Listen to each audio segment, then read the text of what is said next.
Today I am going to be talking about debate number 3, and I am going to be rebuttaling side A, which means I am on side B. I do not believe that states should suspend human rights in any case.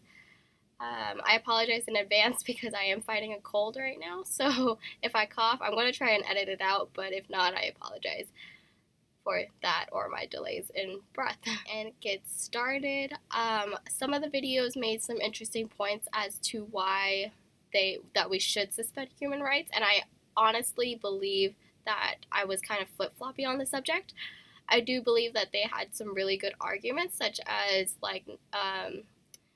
worst case scenarios, things like that. That's the only reason / way that I would believe that it's right to suspend human rights, because in such a case like when 9/11 happened, that was such an event that changed so many lives and damaged them, and I feel like at that point in time it might have been correct to suspend human rights, but in general, I do not believe that it should be, and I do believe more on side B. A lot of side A's reasoning was really well, like the worst case scenarios, things like that, and I understand those, but at the same time, a lot of the other videos, one video in particular had mentioned John Locke's social contract, and how it would, as citizens, be okay with giving up some of our human rights to protect an aspect of our lives or a livelihood.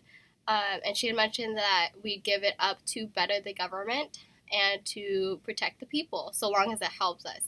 In one of the cases, she's talking about immigration, and she says in order to protect ourselves from, insurgencies or terrorism or things like that, because it happens outside of the United States, that we should protect ourselves by evaluating and maybe decreasing the human rights that immigrants have because they're outside of the United States, and that we have to protect ourselves first, but and foremost. Talk about side B and why I chose to rebuttal side A, because side B had a lot of really good reasoning. One video in particular had mentioned how the United States has a long-standing history about suspending human rights, and I firmly believe that it's the facts that the United States as a country has suspended human rights quite a few times.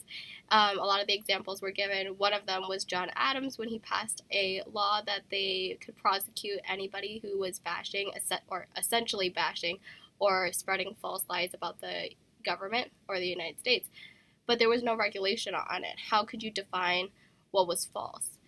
It causes a lot of citizens to be mistreated with these suspending of human rights. And the case of the Japanese internment camps that was given in one of the videos as well, no one really was identified. Like it was based on racial or ethnic reasons, and a lot of the reasons for suspending human rights is because of that, and because the United States acts and responds in fear.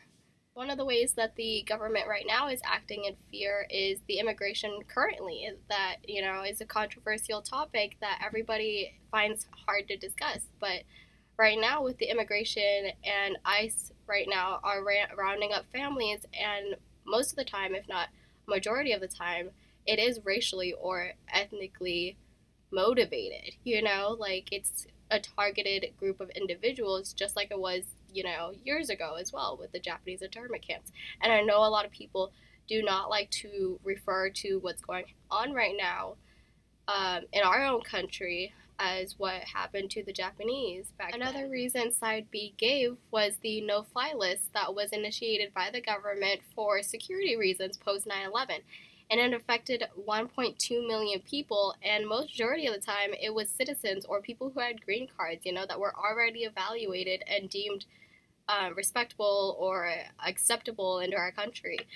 And this is why I side with more or to the debate of side B, because how can we trust the government to suspend human rights for security reasons and have the right reasons, the right intentions behind it? Conclusion for debate 3, I do side with side B because of all the reasons I've listed before.